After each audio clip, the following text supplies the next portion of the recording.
तो दोस्तों, मैं मोना हूँ और आज मैं अपना पहला ब्लॉग स्टार्ट कर रही हूँ। थोड़ा नर्वस हूँ पर दिल से स्टार्ट कर रही हूँ। Welcome to real life with me. तो चलिए सबसे पहले दिखाती हूँ आपको मेरी सुबह की मॉर्निंग वाइब। फिर मैं किचन में गई, एक कप चाय बनाई, उसे टेबल पर रख दिया।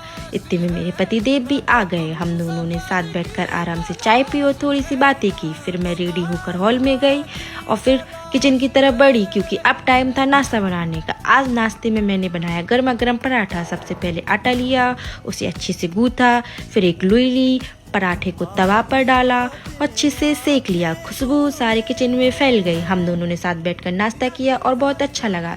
इसके बाद मैंने बर्तन धोए, फिर नहा धोकर अपना स्किन केयर रूटीन किया। मैं बहुत फ्रेश और रिलैक्स फील कर रही थी। इसके बाद मेरे पति देव ने मैगी बनाई, हम दोनों ने मिलकर खाई। फिर मैंने पानी पिया। फिर मैं तैयार होकर रिजॉर्ट गई क्योंकि वहाँ बर्थडे पार्टी थी। तो मिलते हैं अगले ब्लॉग में, तब तक के लिए बाय बाय। चैनल को सपोर्ट कीजिए।